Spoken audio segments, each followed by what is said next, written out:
Palakpakan natin ang Panginoon.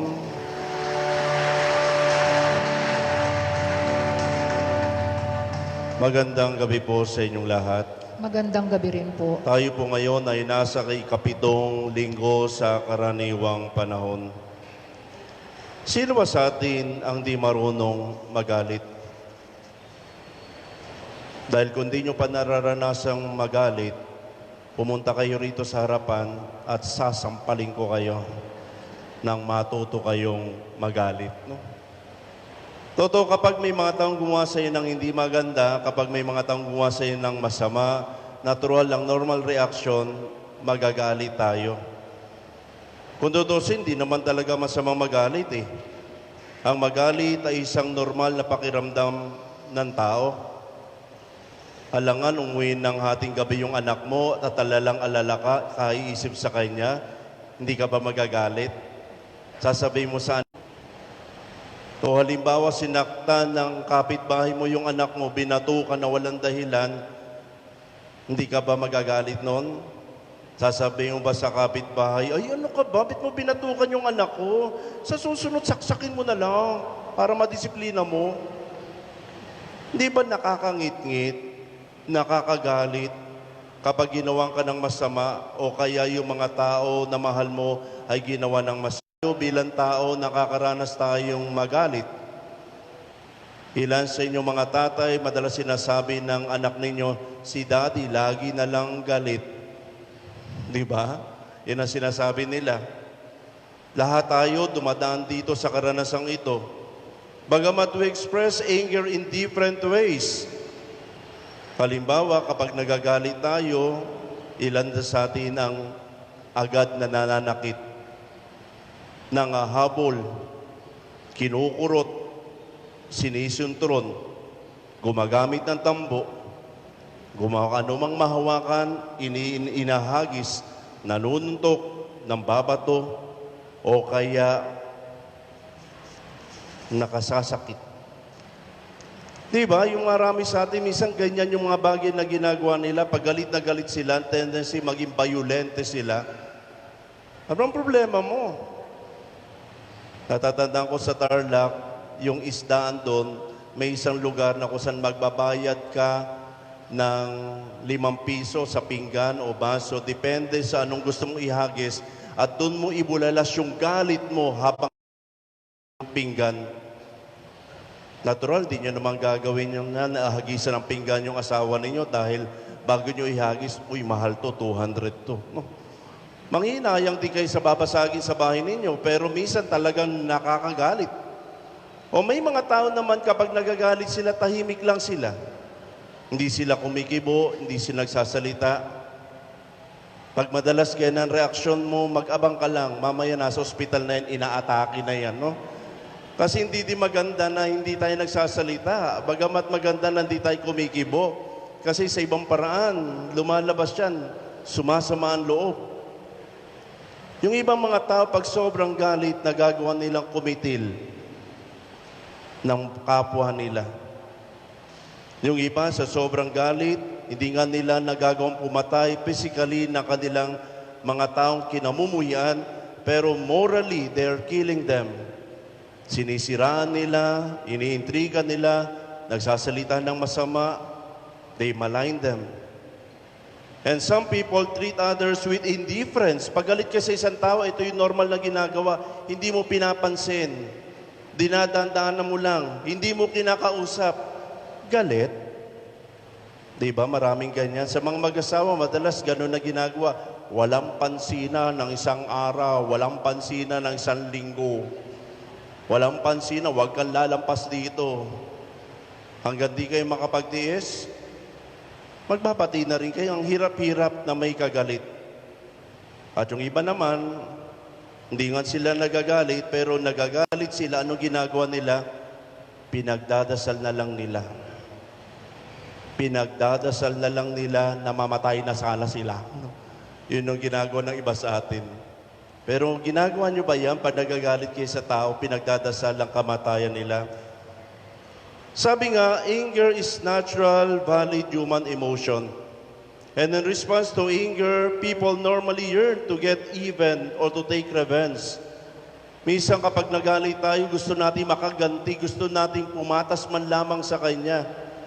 Minsan talagang nakikip yung ating mga kamao na gusto nating manakit, gusto nating kagad makaganti sa kanila. Doon man lang maipahayag natin.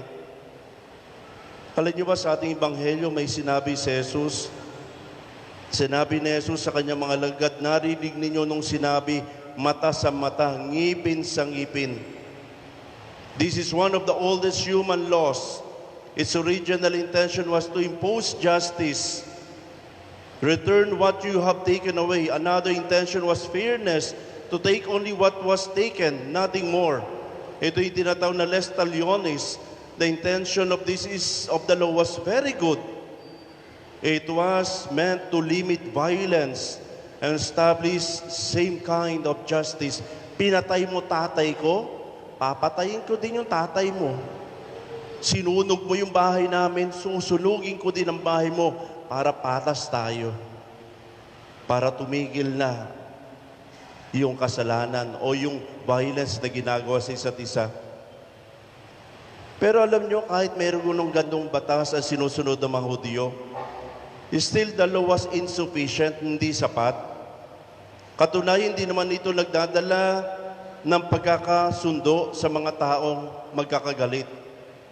Hindi nawawala yung hangarin na makaganti o makagawa ng masama doon sa mga tao na nagargabyado sa kanila. Ang pakiramdam nila, lugi sila. Ang tingin nila, inapi sila. He did not resolve the root of conflicts or to teach men and women the way of peace. Bilang mga Kristiyano, is it all right to get angry?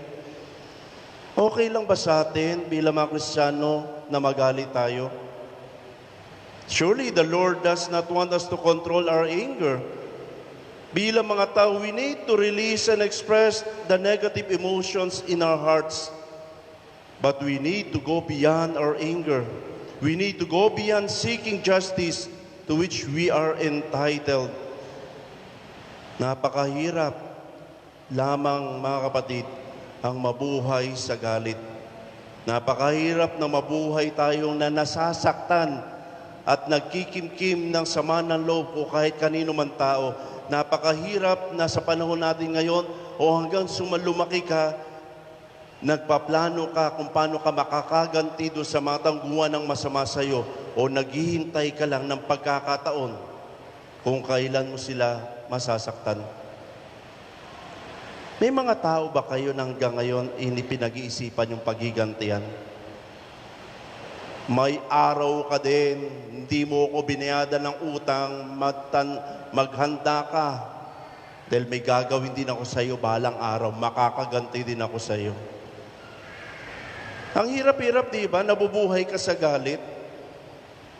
Pag ikaw ay isang tao na lagi na lang nagagalit o kaya nagkikimkim o nagalaga ng galit o sama ng loob, yan yung mga tao ka na kahit kailan hindi na yan sasaya sa buhay.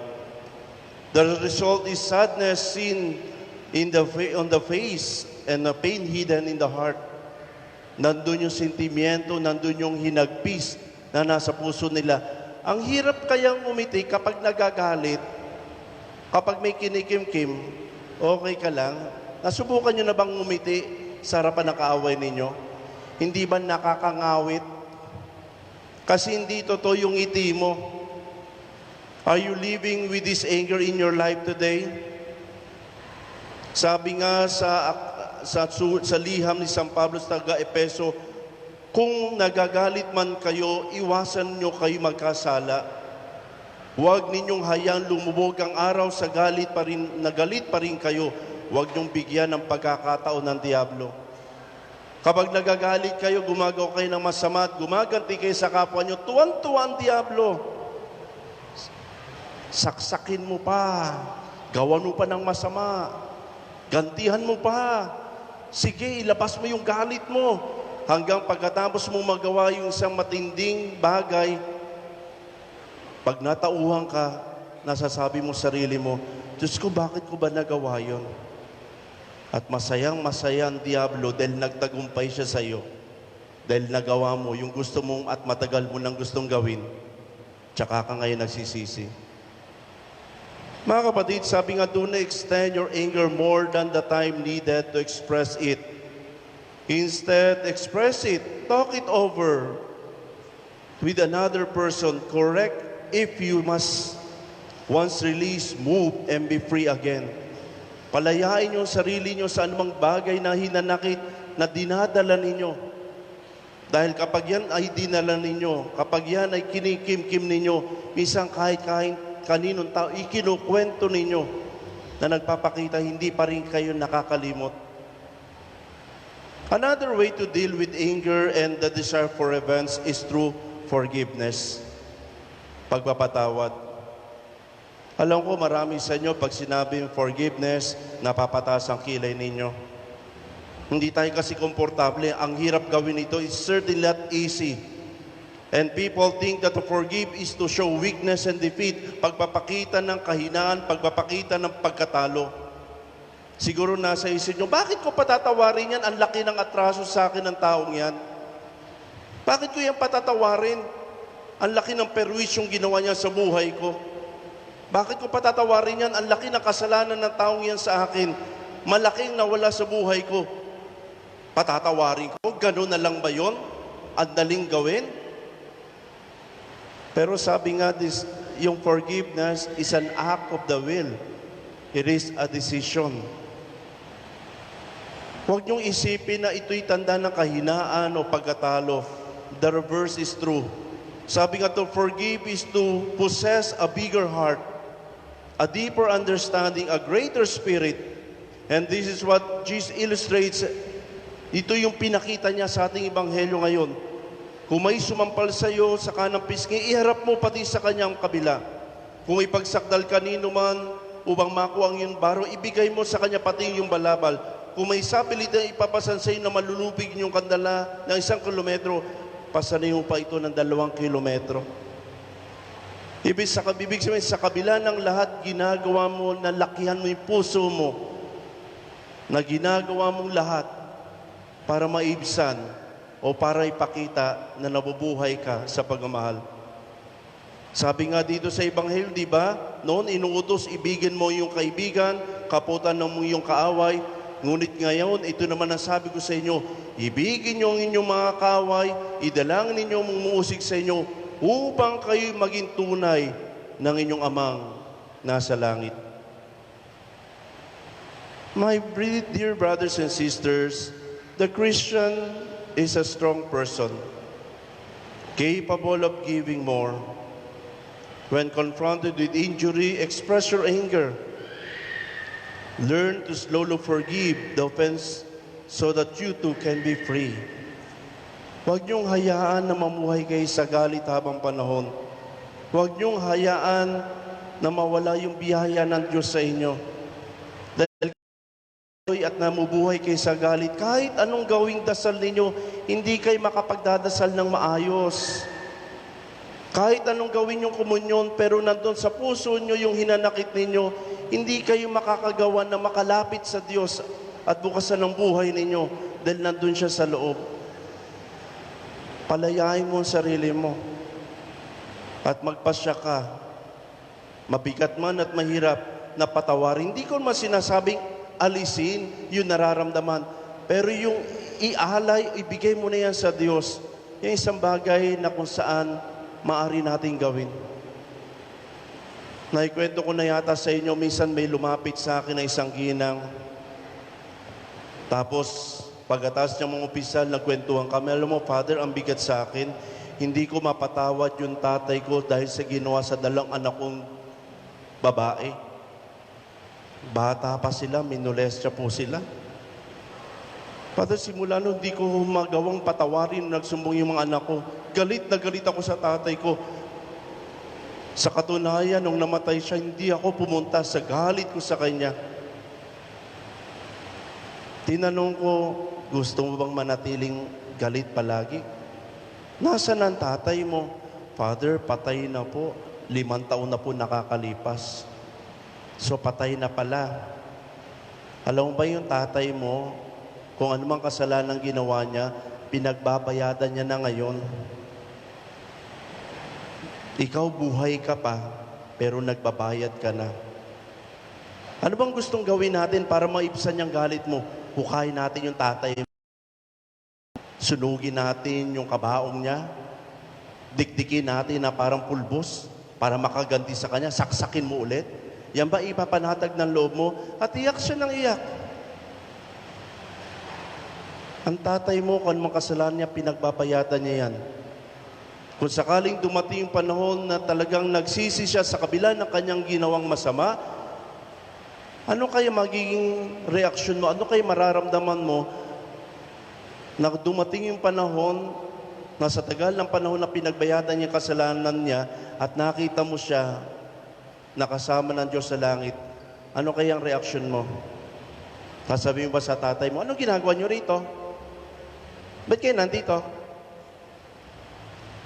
Magagalit ka pa ba? Mga kapatid, to forgive is an act of the will.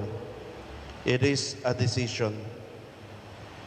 Panalangin natin, let us ask Jesus to heal us, to heal you and your enemy. Jesus who touches your hearts, heals the victims of pain, and calls the offender to repentance.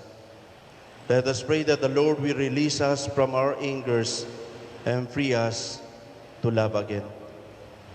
Sa misang ito, hilingin natin sa Diyos yung biyaya. Gusto nyo bang kamatayan kung anumang galit na nasa puso nyo? Gusto nyo bang kamatayan kung anumang hinanakit na nasa loob ninyo? Kung kamamatayan nyo yung galit na yan, huwag na kayong umasa na makakapiling nyo ang Diyos. Yan ang magpapabigat sa inyo. Pag may dinadala ka, di ba ang bigat? Pero pag pinaubaya mo sa Diyos, Lord, kayo na pong bahala. Mahirap man, mabigat, masakit man yung ginawa, pero kayo na pong bahala sa Kanya. Kung magkita mo pa rin siya, masama pa rin ang loob mo, hindi naman nawawala yun eh. Pero yung wag mo lang isipin na mag-isip ka ng masama o gumawa ka ng masama, yung isang bagay na dapat mawala na sa atin. Sabi ng Panginoon, vengeance is mine, sa mga taong gumawa ng di maganda sa inyo, pagbabayadan din nilang na mahal yan. Pero ikaw, si kabuhayan ng buhay mo, ng sarili at ng kaluluwa mo, you must learn how to forgive. Amen. Ipahayag natin ang ating pananampalataya.